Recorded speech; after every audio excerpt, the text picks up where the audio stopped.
कुदरा प्रखंड अंतर्गत एक निजी होटल में कुदरा प्रखंड इकाई के तत्वावधान में इंडिया गठबंधन के कार्यकर्ता सम्मेलन किया गया। इस कार्यक्रम की अध्यक्षता मनोज कुमार, कांग्रेस प्रखंड अध्यक्ष कुदरा ने किया तथा मंच का संचालन राजद प्रखंड अध्यक्ष कुदरा नंद कुमार सिंह ने किया।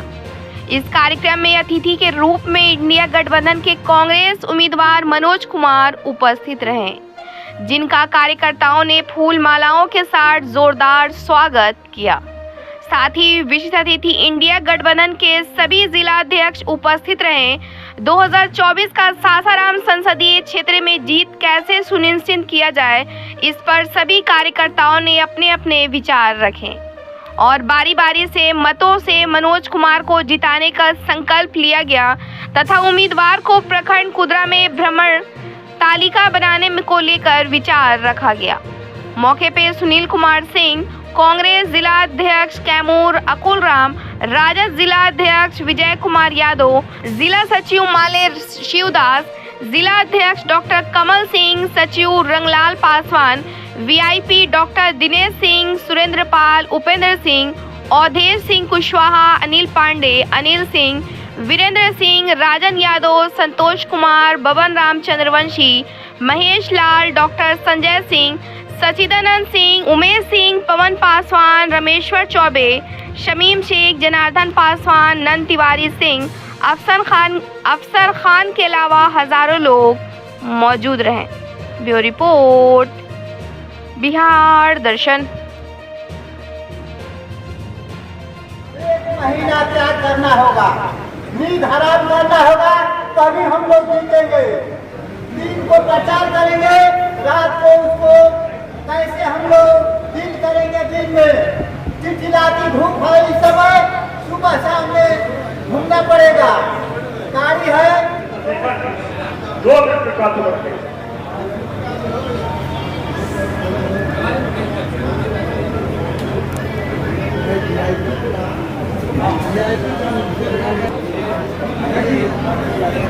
हेलो, आज कुदरा के पावन पवित्र स्थल पर पुलिस से आए हुए सभी मूल्य और मैं सभी नौजवान साथियों से भी जो लोग यहाँ आए अपना बहुमूल्य कीमत समय निकालकर उनको सभी क्षेत्र के गार्जियन से आए हुए हैं, सभी से मैं यही आग्रह करूंगा कि हम लोगों के लिए ये सौभाग्य की बात है कि कम से कम तो हमारे कुदरा से हमारे जिला के भाई याद करेंगे। ये 12 बजे रात को भी हम लोग दुख में सुख में शामिल होंगे। इसीलिए मैं सभी लोगों से आग्रह अनुरोध करूंगा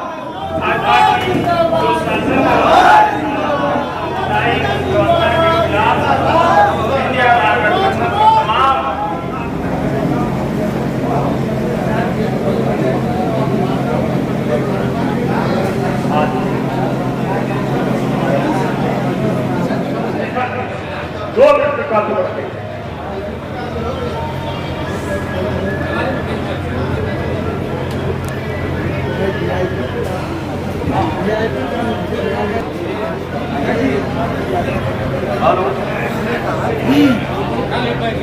आज कुदरा के पावन पवित्र स्थल पर पुलिस से आए हुए सभी मूल्य और मैं सभी नौजवान साथियों से भी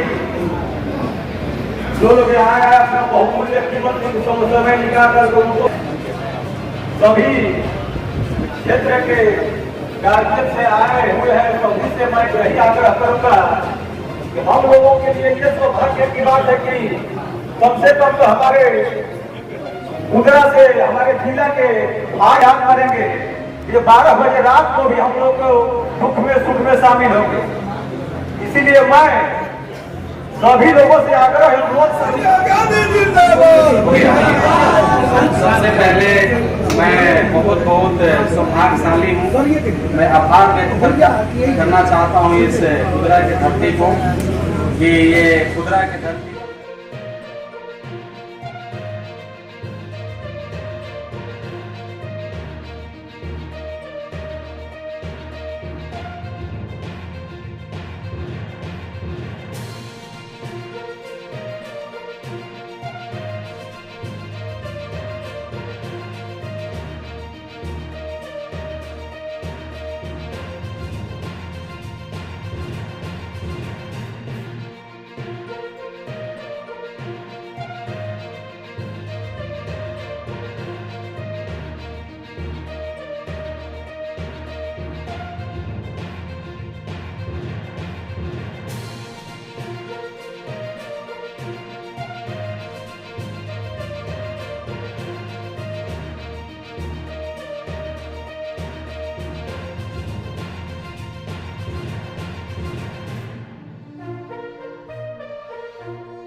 घबराइए नहीं, समय पूरा मिलेगा आप लोगों को।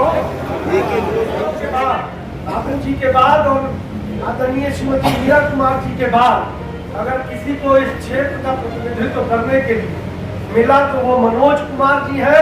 और इसी धरती के बाद है धरती को एक प्रणाम, एक नमस्कार, एक वैसा एक आदर का भाव जरूर बनता है। और उस धरती के अगर आप लोग यहाँ उपस्थित है, अभिभावक है, युवा साथी है हमारे, तो आप लोगों को भी बहुत बहुत धन्यवाद है, अभिनंदन है, चंदन है, वंदन है कि आपका ये आपकी एक शक्ति इनमें मनोज कुमार में ये कार्य कर रही है। आपका प्रयास, आपकी आवाज हमारे आला कमान तक ऐसी पहुंची कि मनोज कुमार की अब क्या स्ट्राइक किया कि जब ना वो टूट गया, टूट गिरा और बल्कि पर अपने ला करके आपके यहाँ पहुंचाया।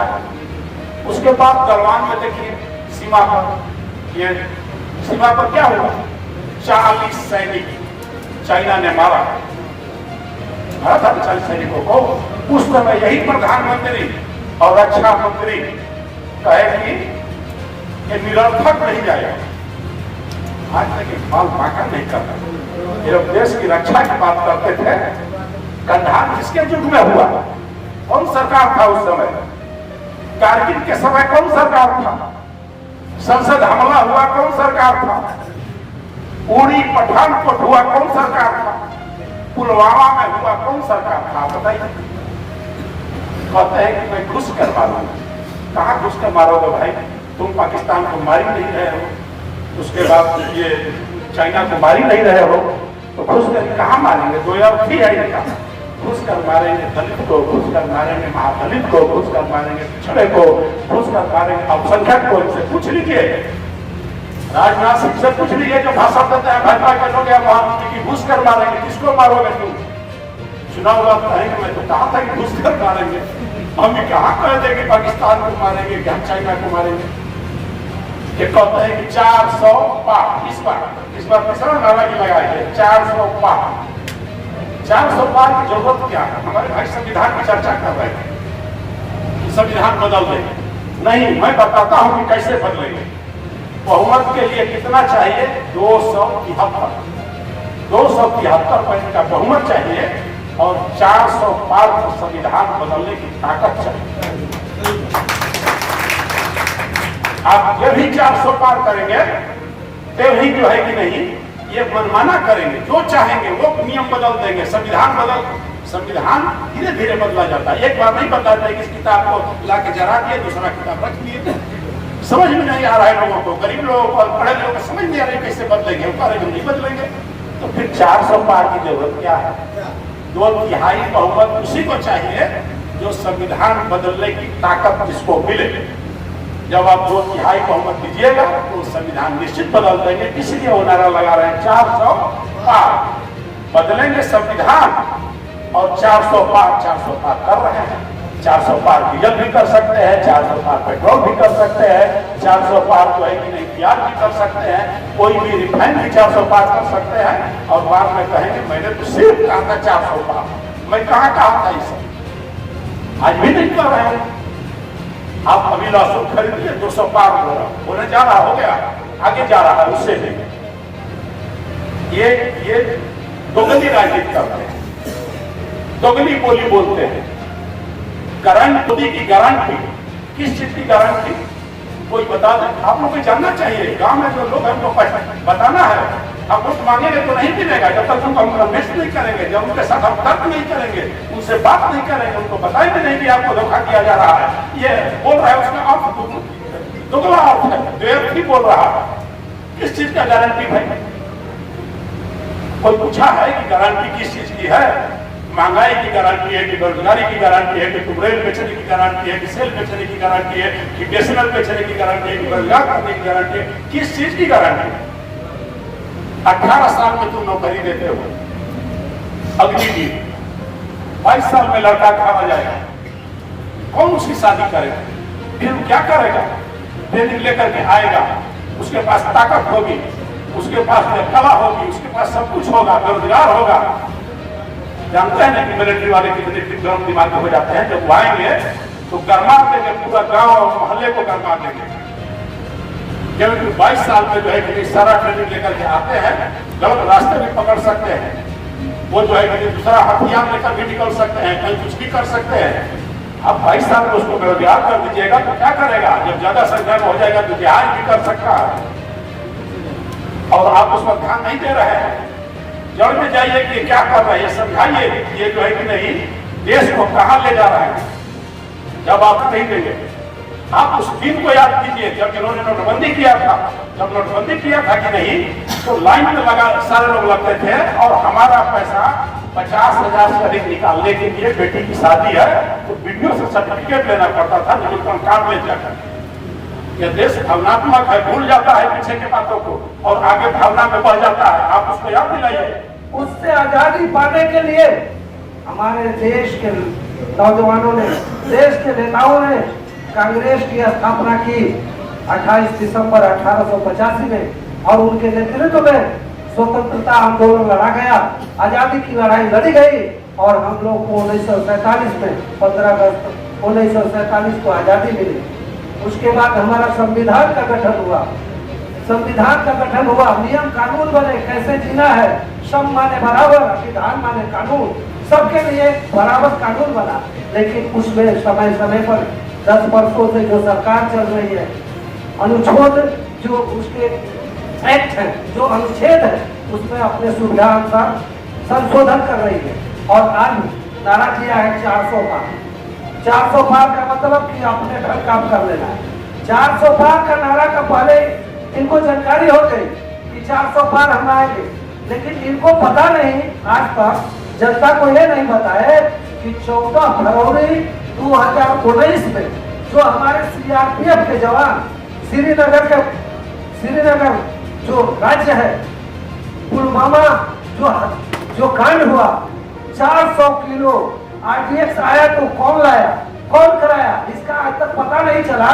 अब वोट नहीं हुआ, अब पहले ही 400 पार का पता चला। इसको बारीकी से समझने की जरूरत है और परिस्थितियां विपरीत है।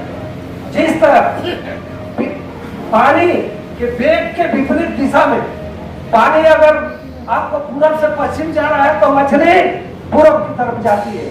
आज परिस्थितियां उसी तरह देश की विपरीत स्थिति में है। हम लोग को पानी के वेग की तरफ, जैसे विपरीत परिस्थिति में मछली अपने लक्ष्य को प्राप्त करने के लिए जाती है, अपने मुकाम को हासिल करने के लिए जाती है, वैसे जाना होगा। अभी जो वोट प्रतिशत कम हो रहा है, इसमें भी सियासत है, इसमें भी राज है। वो चाहते हैं कि ज्यादा से ज्यादा वोट बोलना हो, वो उसका जो सरकारी तंत्र है, आपके मतदाता को जहां उन लोगों को पता चलता है कि इस गांव में इंडिया गठबंधन का वोट बहुत ज्यादा है, वहां डिस्टर्ब कर रहा है और वोट प्रतिशत घटाने का काम कर रहे हैं। तो मैं ज्यादा कुछ न कहते हुए अपने साथियों से इतना जरूर कहूंगा कि आप यहाँ से सम्मेलन से जाए गांव में और सभी लोगों को जागरूक करें। और जिस दिन 1 जून को वोट है, सुबह बगैर खाए पिए दूध तो पीना अशुभ समझते हैं, दही मिले तो दही पी लीजिए, जो भी हो सतुआ पी लीजिए, लेकिन समय से वहां जाकर लाइन पर लग जाइए। लाइन में लग के और जहां गठबंधन के, जहां कांग्रेस के प्रत्याशी है, पंजा छाप का बटन दबाइए। जहां राजद के हैं वहां लालटेन का जब दबाइए। जहां वीआईपी पार्टी के हैं वहां उनका जो चुनाव चिन्ह है, सभी गठबंधन के साथियों को जिताने का काम कीजिए। और मित्रों, एक बात और आप लोगों से अपील करना चाहता हूँ कि हमारे माननीय जो लोकसभा प्रत्याशी हैं, इनका नामांकन 9 जून को 9 मई को होने जा रहा है। अब 9 मई को नगर पालिका मैदान में आप लोगों को सादर आमंत्रित करते हैं, न्योता देते हैं, हाथ जोड़कर विनती करते हैं कि 9 तारीख को नगर पालिका मैदान में 9 बजे आने का आप कष्ट करें। सारी तैयारियां हम लोग कर चुके हैं, परमिशन ले चुके हैं। आप अपने घर से समय से निकले और उस नामांकन के कार्यक्रम में शामिल हो। इन्हीं चंद शब्दों के साथ अपनी वाणी को विराम देता हूँ। जय हिंद। से हामिद शाह, मैं अभी मौजूद हूँ कुदराम के एक मार्केट में। एक मीटिंग हुआ था एक जो होटल में, इसमें हमारे जो है महागठबंधन के जो है प्रत्याशी जो हैं आपको मनोज कुमार जी हैं। मैं इनसे बात करूंगा। कुछ ऐसे मुद्दे हैं कि देखें कि हम यहाँ पर आने के बाद पता चला कि काफ़ी भीड़ देखने को मिला। तो ये बात करेंगे कि सर आपके आने से देख रहे हैं कि जो है बीजेपी में बहुत खलबल मची हुई है, इसका कारण क्या है सर? देखिए, किसके पास क्या खलबल मचा है इससे मुझे कोई मतलब नहीं है। मैं उधर नहीं जाना चाहता हूँ। मैं अपनी लड़ाई लड़ रहा हूँ और अपनी लड़ाई लड़ने के लिए महागठबंधन का आपको मैं बताना चाहता हूँ, मैं धन्यवाद देना चाहता हूँ हमारे जो हमारे नेता हैं, पूर्व राष्ट्रीय अध्यक्ष और हम सबों के नेता आदरणीय माननीय सोनिया गांधी जी को धन्यवाद देना चाहता हूं। मैं आदरणीय माननीय हमारे जो खड़गे जी हैं राष्ट्रीय अध्यक्ष, उनको मैं धन्यवाद आभार प्रकट करना चाहता हूं। आभार प्रकट करना चाहता हूं मैं आदरणीय माननीय राहुल गांधी जी को, आभार प्रकट करना चाहता हूं मैं प्रियंका गांधी जी को, और जितने भी गठबंधन हमारे लालू जी हैं, तेजस्वी जी हैं, तेज प्रताप जी हैं, हमारे सब माननीय हैं, मैं सभी को, डी राजा जी हैं, दीपंकर भट्टाचार्य, मुकेश सहनी, आप सभी, केजरीवाल जी, आप सभी गठबंधन के जो अलायंस हैं, जो इंडिया गठबंधन के नेता हैं, आप सभी को मैं आभार प्रकट करना चाहता हूं। आपके मीडिया के द्वारा, आपके चैनल के द्वारा आप जो चुनौती की बात कर रहे हैं और आप ये जो सहयोग का बात किए, तो मैं आपको बताना चाहता हूं 7 से 8 दिन पहले मेरा नाम घोषणा हुआ और इंडिया गठबंधन का मैं प्रत्याशी बना। तब से लेके आज तक मैं दोनों जिला में चल रहा हूं और सभी जाति, सभी धर्म के लोगों को मुझे सहयोग मिल रहा है। और पूरे दावे के साथ कहना चाहता हूं कि सासाराम पार्लियामेंट जो है ऐतिहासिक पार्लियामेंट है, इसको जो जीतता है उसी का सरकार केंद्र में बनता है। मैं पूरे दावे के साथ कहना चाहता हूं कि इस बार हम इसको जीतेंगे और हमारा सरकार इंडिया गठबंधन का सरकार केंद्र में बनेगा, पूरा दावे के साथ मैं कहना चाहता हूं। सर, एक बात है कि जो मैनिफेस्टो आपका चल रहा है, मैनिफेस्टो देख रहे हैं कि कुछ राम मंदिर पर बारे में बात हो रहा है। जैसे पहले ये समीकरण चल रहा था कि जो राम मंदिर को लाए हैं हम उसी को लाएंगे, तो जो राम को लाया मैंने हमको उसी को देना है। बहुत ये देखे माहौल बना हुआ है, लेकिन कहने का मतलब कि जो आज का जो परिवेश है, आप उसको किस रूप में देख रहे हैं? अब देखिए, राम जी का जो नाम आप ले रहे हैं, मैं आपको बताना चाहता हूँ, मेरे दादाजी का नाम बनरसी राम था, स्वर्गीय बनरसी राम। मेरे पिताजी का नाम स्वर्गीय राम जी राम। मुझे भी लोग मनोज राम कहता है। तो मैं आपको बताना चाहता हूँ, राम का जो नाम है ना, हम लोग का रग रग में है, ये कभी निकलने वाला नहीं है। जब तक हम जिएंगे तब तक रहेगा। और मुझे लगता है कि हम सब लोगों के कण कण में, रग रग में राम बसे हुए हैं, इसको इनकारा नहीं जा सकता है। अब मैं देखिए, राम जो है ये हमारे ईश्वर हैं, भगवान हैं। इनके नाम पर मैं कह रहा हूँ राजनीतिक नहीं होना चाहिए, चाहे कोई भी दल हो, कोई भी पार्टी हो। राजनीतिक यदि होना चाहिए, बेरोजगारी के ऊपर में बात हो, राजनीतिक यदि बात हो तो मुद्दा की बात हो, महंगाई की बात हो, यदि बात हो तो हजारों जो हमारे नौजवान भाई लोग जो पढ़ लिख करके रोड पर घूम रहे हैं उनकी बात हो। इन सारे चीज़ों पर बात होना चाहिए। भगवान के नाम पर, अब भगवान तो सबके भगवान हैं और सभी लोग, अब भारत देश में मेरा मानना है कि सभी लोग राम को भगवान मानते हैं, हम भी मानते हैं, सब लोग मानते हैं। उनके नाम पर तो राजनीतिक नहीं होना चाहिए। सर, इसके पूर्व तो आपको जो है सांसद जो है छेदी पासवान भी थे, तो कहने का मतलब कि उनमें और आप में इस समय का विकास में क्या मतलब ऐसा लग रहा है कि आपको करना होगा? मैं आपको बताऊं, हमारे माननीय सांसद जी इस क्षेत्र के 10 साल सांसद रहे। अब केंद्रवा से वो लोग पैसवा देवे नहीं करेगा तो सांसद जी क्या करेंगे? पैसवा दिया ही नहीं, इसलिए विकास नहीं हुआ। 10 साल ये जो सासाराम पार्लियामेंट है वो वंचित रह गया, अपेक्षित रह गया। ये सासाराम पार्लियामेंट जो है अपेक्षित रह गया। हो सकता है सांसद जी इस बात को नहीं उठाए हों, उस लोग दिया भी नहीं, ये मांगे भी नहीं, लेकिन मैं पूरे दावे के साथ कहना चाहता हूं कि इस सासाराम पार्लियामेंट को आप मुझे बता दीजिए 10 साल में एक भी इंस्टीट्यूट का नाम, 10 साल में एक भी यूनिवर्सिटी का नाम, 10 साल में एक भी किसान के लिए कुछ यहाँ धान का कटोरा माना जाता है ये एरिया, कोई काम किया गया हो बता दीजिए। पर्यटन के लिए कोई काम किया गया हो, माता मुंडेश्वरी, तारा चंडी, माने ऐतिहासिक जगह है। कैमूर पहाड़ी के तराई में हम लोग रहते हैं, कहाँ कुछ हुआ? कुछ नहीं हुआ। 10 साल हम अपेक्षित रह गए हैं, लेकिन अब यहाँ का जनता बर्दाश्त करने वाला नहीं है। इसका जवाब बहुत जल्दी 1 महीना के अंदर मिलने वाला है। जी बिल्कुल, बात करने से ये लगा कि नहीं, कहीं ना कहीं हमारे जो ये महागठबंधन के जो प्रत्याशी हैं इनको काफ़ी सोच है और किस क्षेत्र में हम आने के बाद हमारी अगर जीत होती है तो हम वास्तव में जो ग्रामीण लोगों की ज़रूरत है उसको हम पूरा करने का पूरा कोशिश करेंगे। इनकी सबसे बड़ा देख रहे हैं कि एजुकेशन पे, शिक्षा पे, आपको जो है महंगाई पे, ये सब चीज़ों पर कार्य करने के लिए इनको पूरा प्रयास करेंगे।